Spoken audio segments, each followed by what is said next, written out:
Everyone, today we have our another new episode and we will discuss on VR. Mr. David Smith. Mr. David Smith, what you want to discuss about VR and AR? Well, Sharif, thank you so much for letting me be on the program again. AR, VR, and the various new extensions to that are really technologies that have been beginning to mature for over a decade. Uh, you know, you see them with hardware, you see them with different things, but they're really different concepts and have some different uses for them. And you begin to see that really work well in the marketplace as you look at product and what's happening. Um, so as you look at that, the AR technology, augmented reality, is technology that puts digital information, so the virtual world, on top of the real world, uh, on top of the real world. And so that's what happens with augmented reality or AR. While VR, which is virtual reality, uh, creates a completely immersive virtual environment. So the headsets that are primarily used for VR, even though there's other approaches you can do VR with, are ones where the entire outside world is shut out. And the VR headsets completely take over your vision to give you the impression that you're somewhere else. So that's part of what you see with virtual reality. Augmented reality, though, replaces your vision, uh, but it adds the real reality to it. So these are some things like the Microsoft HoloLens. And smart glasses are really transparent, which lets you uh, be involved with what you're doing. There's actually a middle ground too that we talked about too, and sometimes it is called mixed reality or MR, and you see that emerging too, which is a combining really of the two. Virtual reality is used a lot. It's used in games, it's used in tours, uh, and and augmented reality is used a lot more for training. It's used more for in manufacturing and a lot of other places. Uh, there is, like I said, this new area called mixed reality or XR reality, where the primary virtual reality headsets incorporate some elements of augmented reality into their use. And you're beginning to see that. And so you're seeing that built up because some of the new generation of the virtual reality headsets now have outward facing cameras that can scan your surroundings and both give you a view of what's around you, but also help protect you. I can tell you is I've used virtual reality, particularly standing and moving around. I've tripped over stuff. I've walked into things. I've been hit by others using it.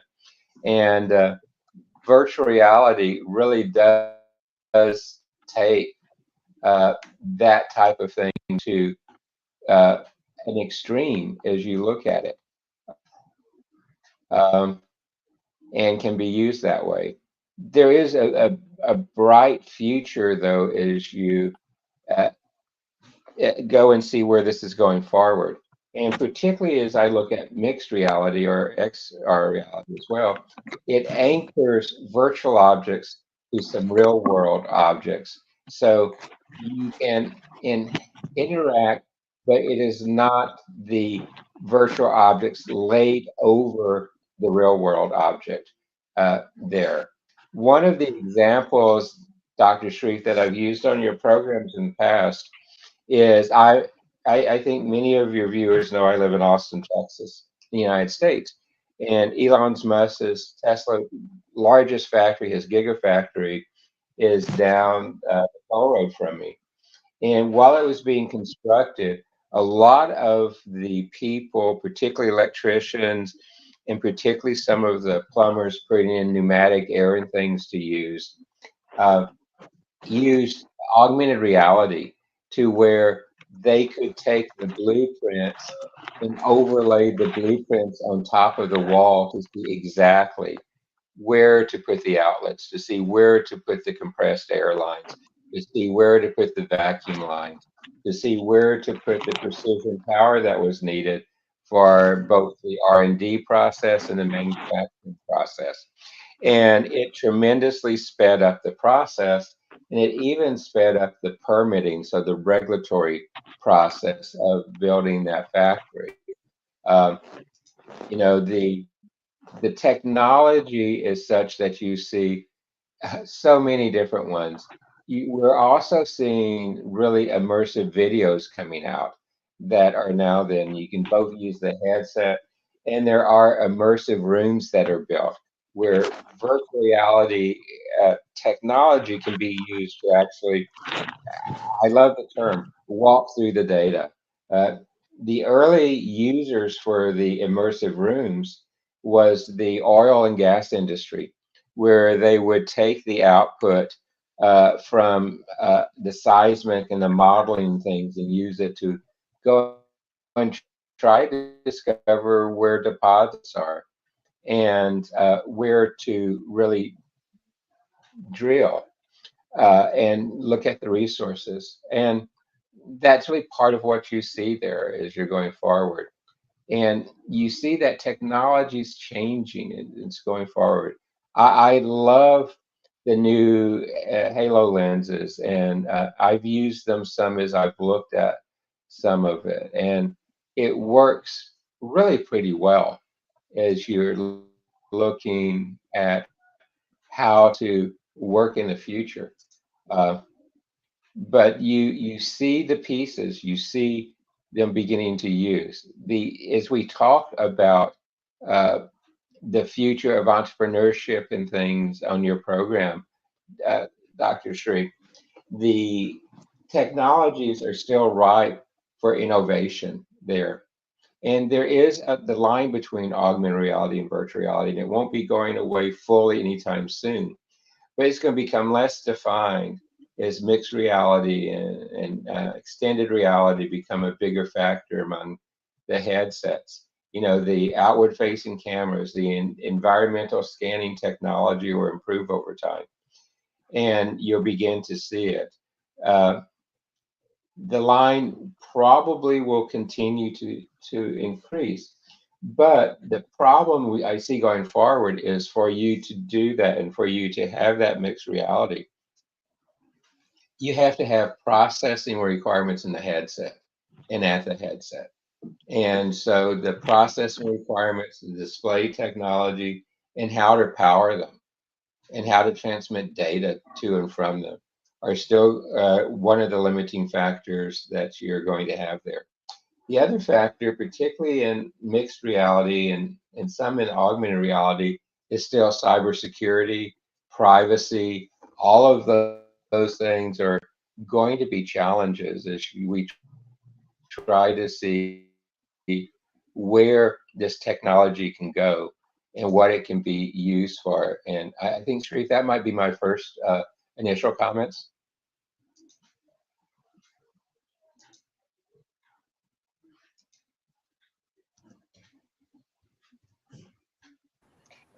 Yes, Dr. Tamanna, what you want to discuss about VR and AR?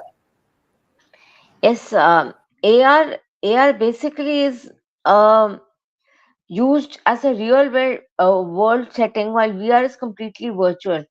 Now, as David was also talking, like several uses, if we want to look at the whole concept of these two, would be majorly used in healthcare and education.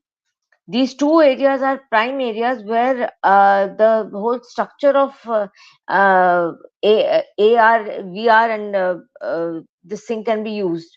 So, as far as healthcare is concerned, things like Magic Leap and Microsoft HoloLens have opened the door to new opportunities in healthcare industry.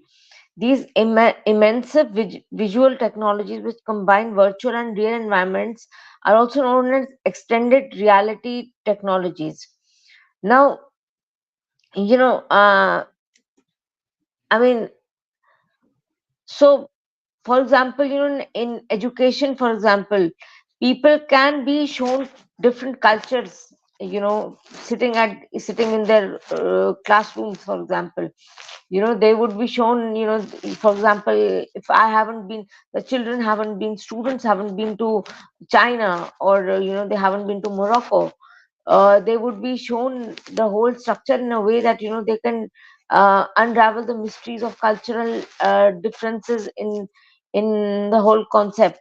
So that is the whole thing. So I guess education is something where AR, and it's not just about gaming, etc. It's a much serious technology. It's not something which can be done away with now. I mean, as David was also saying, in the near future. I mean, till the time we have more sophisticated um, more sophisticated technologies coming into being, but till then, both of these, for example, in 1966 film Fantastic Voyage,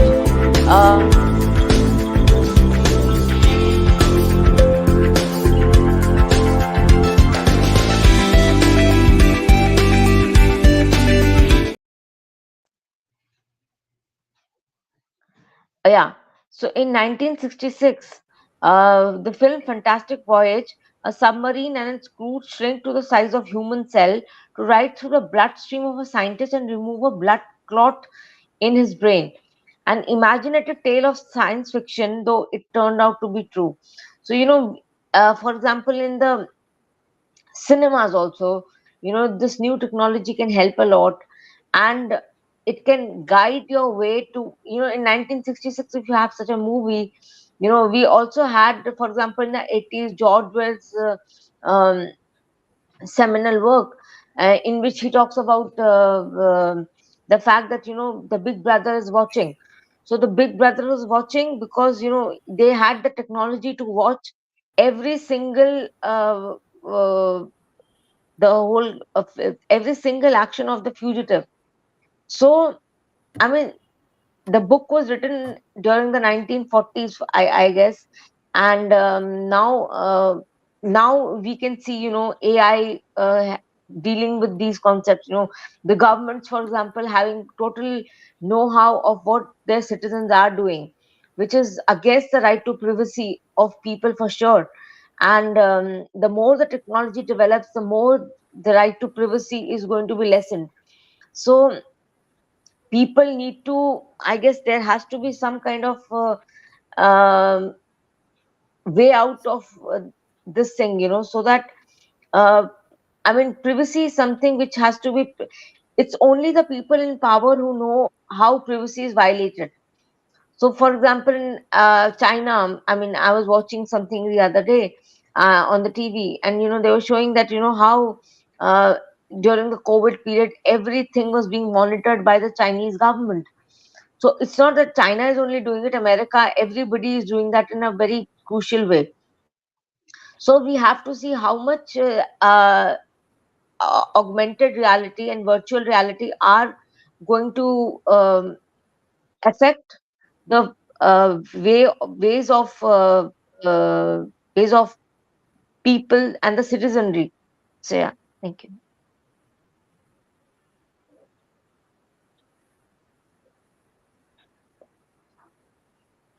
Professor David. Sharif, she made an excellent point of how it's going to affect the citizens, and you begin to see how that is working. One of the uses we see today of augmented reality, and actually virtual reality as well, but more augmented reality, is with the drones. Uh, we know it's beginning there, but if you look at the conflicts in both the Russian-Ukraine war and now in the war in the Middle East, You see extensive use of people flying drones, flying airborne drones, land-based drones, sea-based drones, using augmented reality headsets, where they're setting miles away or thousands of feet away and piloting these devices remotely using augmented reality. And we see images of that all the time where you can see it being controlled and tackling a target. Yes, on yesterday's show, I mentioned about flying back from a conference at Oklahoma City where I was speaking, and a rancher was sitting next to me, and he was talking about using genetics and other things. And one of the things he uses is augmented reality uh, fairly heavily in tracking his cattle and looking at his crops. And you're seeing it used tremendously in agriculture. You're seeing it used in logistics all the time now. Augmented reality is heavily used in healthcare, not only healthcare education, but healthcare delivery of services. And augmented reality is even used in operating rooms today. Manufacturing. One of my favorite examples is I was at an event with one of the leading artificial intelligence companies, uh, where they were showing they're using their artificial intelligence with augmented reality to let people out in the field repair jet engines who have never repaired a jet engine before. And they were able to take the live jet engine, put on the augmented reality headset, uh, use the artificial intelligence to help direct the people on how to repair the engine. And I got to try that on one of the engines in the demo. And let me tell you, I felt like I had been working on jet engines for a while. I wasn't quite ready to fly on the airplane that I repaired the jet engine on, but still, the capability to do that and to have that ability to take that type of expertise in places where the human capital is not there is tremendous. You know, I mentioned education. Education is a great one for all three types of virtual, augmented, and mixed or extended reality. Um, Recently, I was asked to help a startup look at their product, and it's designed to go from school to school and teach students about the solar system. And it's a virtual reality project where they take their equipment into the gyms at school, where the basketball, volleyball courts are things, and they lay out this field. And then the students come in and put on the headsets and they actually walk through the solar system. They go to the planets. It's a very captivating, immersive experience. And this company has done pre-test and post-test of students who were taught about the solar system normally, and then were taught about the solar system using virtual reality. And the comprehension rate is more than double for the ones using virtual reality. And yeah, I see that really being a great tool there. There's just so many uses of these technologies, and your imagination is almost the limiting factor there. I believe you're going to see more, particularly augmented reality, used in the government as well, particularly in things like the regulatory processes, where you have to look at how to do surveys, how you have to look at building codes, uh, and others like that going forward. Um, Now, the market size for this, though, is pretty large. You know, if I look at the global AR and VR market, back in 2021, it was about $28 billion. And by 2030, it's expected to reach over $200 billion. So it's a compound annual growth rate of right at 25% going forward. And it's really attributed to the adoption in education, in healthcare, Oh, in entertainment, gaming, tourism, and retail. Uh, One of the things I did on a recent trip is they had virtual reality set up where you could go and explore your this happened to be a cruise. Uh, Go and explore your destination using virtual reality before you got there, and it really helped us decide what to do when we're in the various ports of call. And we're seeing it also in real estate. I can now do a virtual reality walkthrough of a house that I'm looking at or considering buying, or a commercial property that I'm considering buying, and walk through it in virtual reality first before actually traveling out there. And some of the programs are getting sophisticated enough that I can actually load my furniture into the virtual reality system. And as I walk through the house, actually place my own furniture in the virtual house to see how my furnishings will fit in the virtual house. I can tell you, I think that is a tremendous advancement and one that can really help going forward. And where we're going with some of the things, one of the next big things in augmented reality and virtual reality is haptic control, which means we're going to have the ability for gestures. We're going to be able to wear gloves and things that actually feel like we're touching what we're doing. So we can apply forces, motions, or vibrations, uh, where gestures are just that. They recognize algorithms to control devices and applications. And with those technologies, we can actually touch a virtual object is in the real world. And this is going to really help us going forward.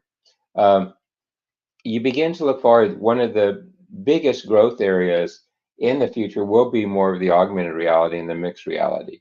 And we're seeing that because it lets us connect things, including our smartphones and smart glasses together. So we can deliver a more immersive experience on the go.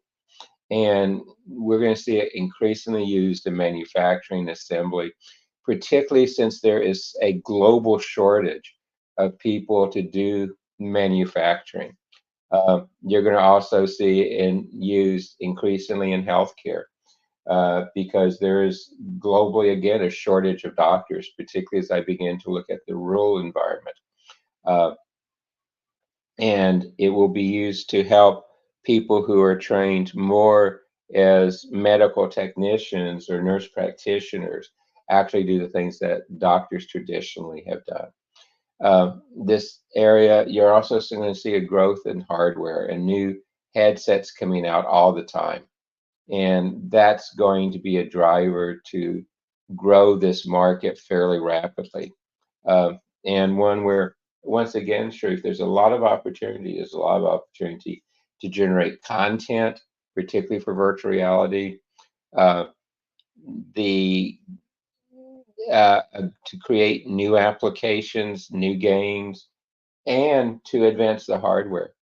Uh, the hardware takes the benefits for the advances in processing power, the advances in display technology, the advances in sensors that you can fuse together to put infrared sensors, to put LiDAR sensor, laser type of sensors for distance and things, and really enhance cameras and the ability to not only be able to see the camera, but use the camera to do recognition and image extraction.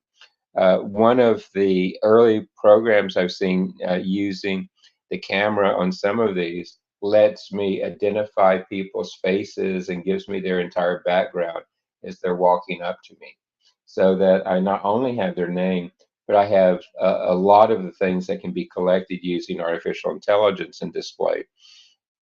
And this particular one even suggested questions I asked, which was I found very interesting. But I could see how helpful that could be. So the future of this technology is, again, very broad. And it is the integration of many, many different technologies coming together. And again, all of this is made possible because almost everything in the world has become digital and everything in the world has been connected. And those two things combine to be the enablers for this type of technology, Sharif.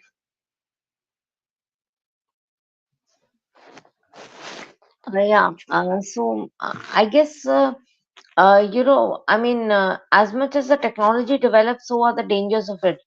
For example, targeting terrorists who are specifically being the, if one has to target a particular specific terrorist who is really wanted in the by a particular country. So, for example, Osama bin Laden, the way he was killed, and I guess virtual reality, etc., can help in detecting evil elements in the world.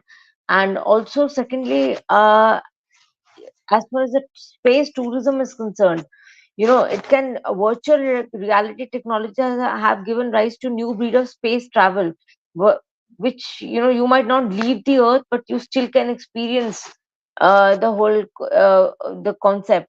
These tools democratize participation in space tourism and expand its itineraries. So, for example, it's extremely important for countries like countries in Africa, where they do not have that much of technology or that much of money to spend on space voyages.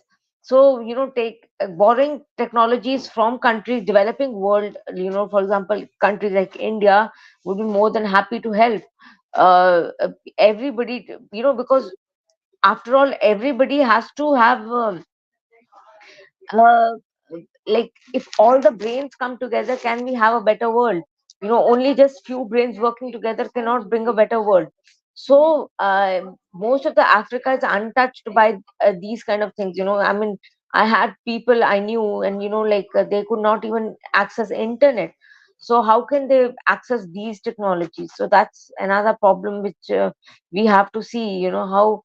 And there are several problems in the world right now, so people are voyaging outside the space, for example, so that we can find new avenues of looking staying somewhere, for example, in Mars, if there is water, etc., several other things. So virtual reality is going to help us do that particular aspect, and it needs to be developed more and more, so that this particular aspect has to be taken care of by all the countries. So the developed world has a responsibility to make these technologies reach till the poorest of the nation, and help develop the younger people understand what these concepts are, and how can we all come together and look at, I hope we don't make the whole space a mess as we've done to the Earth. So I guess that is another important issue. But so I guess that is there. And then another thing is about healthcare. Yeah. So in many surgeries, for example, VR is extremely important, and it has to be developed in a big way, because we need to take care of. We have to solve the mysteries of many of these diseases like Alzheimer's, cancer, several kind of cancers. I mean, West might have cure for many of them, because they have technologies, and they have targeted. You know for example, the laser technology, etc., and they have a sophisticated way of treating these diseases. But that's not true with developing world. People are dying because of these diseases, and so virtual reality has to be uh, handed down to all these countries as well. Yeah.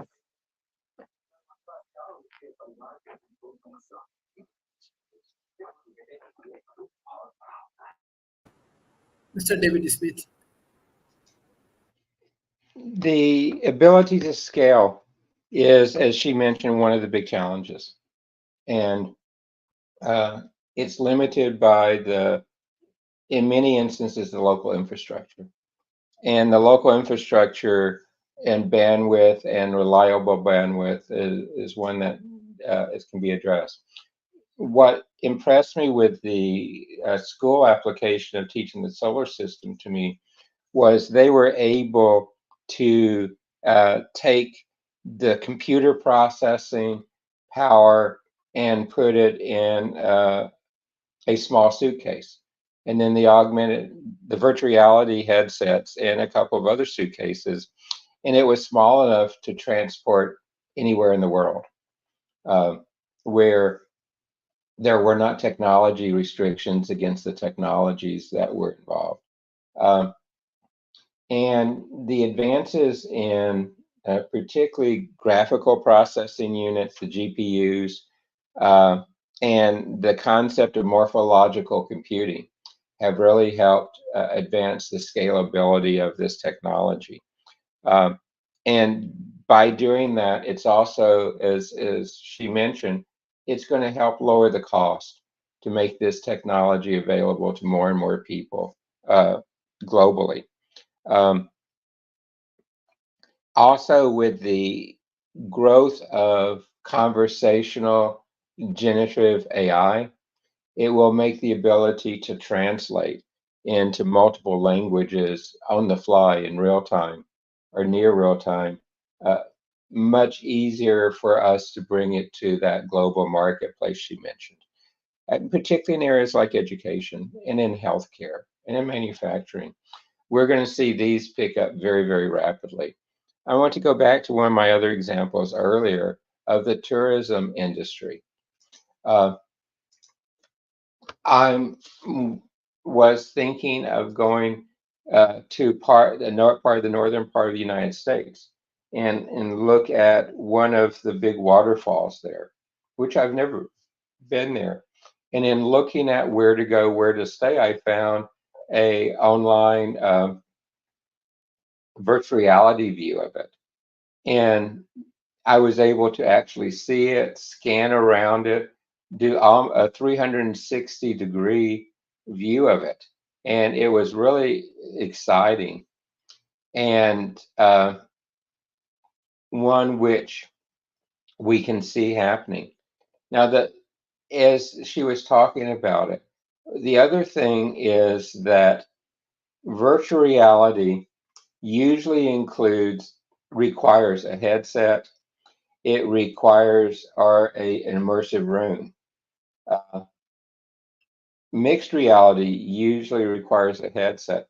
Augmented reality can actually work through just using a smartphone or other mobile display technology and does not require the headset in all the instances. So that is one of the differences there, and that you can see it. It just really helps that scalability and being able to get there. As far as immersion, I love what we see in virtual reality. And like I said, I've actually bruised myself, hit myself and others using virtual reality. But I believe augmented reality is one where it really helps you to be more productive, to get more done, even though virtual reality is the clear winner in immersion technology.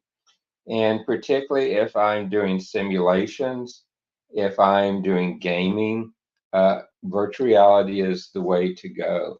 And as we increase our ability to model and do digital twins, virtual reality is going to be one of the very big places where you're going to see digital twins being able to use to optimize processes, for example, in manufacturing and others before you go there. The other is an area called real-time diagnostics. And you're going to see really augmented reality be the big winner in real-time diagnostics, and then something called guided navigation. Like I mentioned earlier, for the jet engine repair, and to use in healthcare, for example, in surgery, where I can overlay an X-ray on top of the patient, or I could overlay an MRI or PET scan or other things, and not have to leave operating there. Um, and I tell you what, I was first time experiencing recently the virtual tourism, and I'm impressed with that. And I can see that being used more and more. We're now seeing virtual reality being used at things like retail and shopping malls and stores, and being able to, through virtual reality, try on clothes with your own measurements and images that you've loaded into the program in the virtual reality program. So again, like I said earlier, the application's really pretty broad.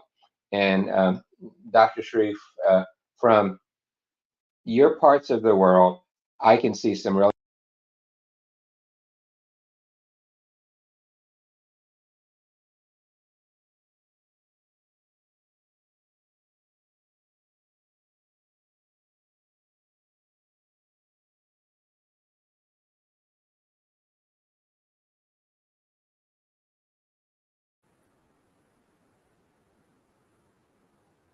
Dr. Tamanna.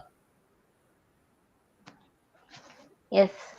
Yeah. Another issue, Yeah. Dr. Sharif, I wanted to point out is that, the technology can be extremely helpful to create a universal brotherhood and sisterhood concept. For example, with VR, students can experience the sights and sounds associated with different religious practices, which makes learning more memorable and engaging. So students and young people are able to look at religion from a different perspective.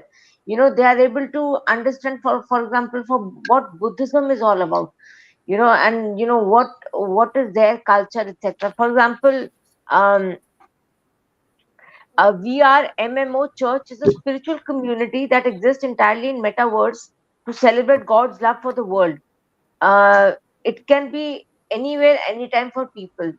So, these kind of concepts are coming up in the West, and we should take advantage of these concepts and, spread for example, machine, helping people attain uh, a sisterhood kind of a thing and a brotherhood kind of a thing in the world. After all, many of our philosophies are talking about that. For example, feminists have spoken about the fact that, that comes more from the West. The Eastern part is critical of the sisterhood concept because they feel that, they're different.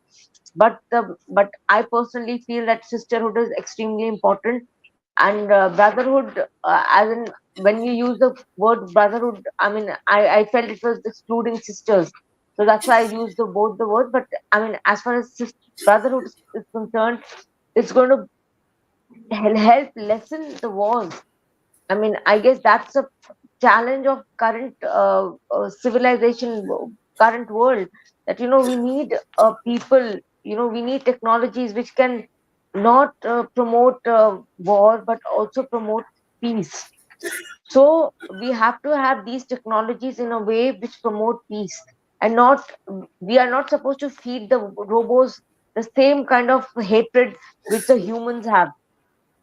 So we need to train the uh, robots in a way, for example, the way that they also speak the language of brotherhood. So, that is the whole thing. So I guess religion is something which can be taught, even sitting in, for example, in a remote village in Uttarakhand in India. So I guess that is extremely important.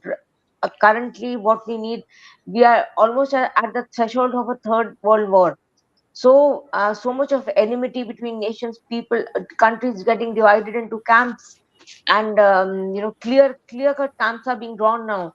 So I guess till the time that doesn't happen, I mean, these technologies are going to be redundant, because the technologies won't survive. At least humans won't survive with the technologies they have developed. If they develop beyond the recognition, the robots become humans or something. So I guess, yeah.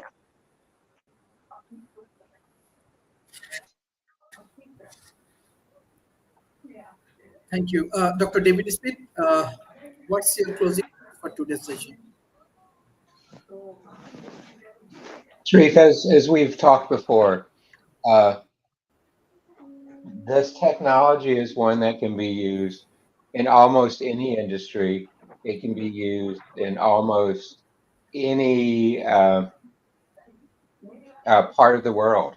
The requirements are really that you have a processor, that you have the applications, and that you are really understanding how to go about and use it. And I think it's there. All three types of the technology is very useful. And the one you want to choose depends entirely on what you want to accomplish. Advances in visual technology and display technology and image recognition and artificial intelligence and miniaturizing processing and storage and then optimizing power are all things that will push this forward. And they're also all ones where research and entrepreneurship can play very much. Um, and and it really is one that I can see becoming very, very common as we go forward with it. Uh, we also see governments are investing heavily in the deployment of such technologies as these for aerospace, for defense, for healthcare, for education, and driving uh, training, particularly retraining. So I think you will see that grow as well. Uh, well, the Asia Pacific market has a substantial share of this. North America has about a 38% market share globally, and Asia Pacific has about 25% market share.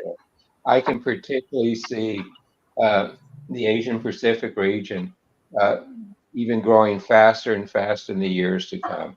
And particularly since it's home to some very interesting developing economies, a large number of display manufacturers are within the region, and you're going to see increased adoption, I believe, in the regions coming forward in that area.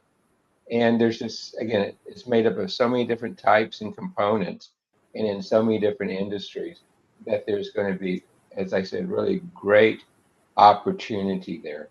And again, it's something that can be used at the consumer level, at the commercial level, at the academic level, and at the government level. So it has use across all of the various market segments that will make it more attractive to investors and more attractive for innovation by entrepreneurs, universities, and others. So, Dr. Sharif, thank you for letting me be part of today's program again. Thank you. Dr. Tamanna, what's your closing remarks? Yes, I feel, Dr. Shri, that this is a very important epoch of the world right now, at what we are right now. So, what is happening is we are generating a computer led simulation of an alternate world. Now, this alternate world depends on the way we perceive the world to be. So, I guess technology, I don't know how. I mean, I'll raise a question on that, like how can a computer, for example, be able to generate a world where peace is there, harmony is there, brotherhood is there? I guess we need to have those kind of things. And, technology has to be feeded in a way that, it helps prevent wars, and it helps towards towards world peace. And these concepts of computers are totally redundant if uh, we only disappear from Earth. So I guess that then probably if from 50 years from now, for example, if computers were dominating us, so government should be run by computers. Is that sorry, the robots? So those kind of things have to be seen. So humans have to treat the robots in a way which are peaceful rather than being nasty. And so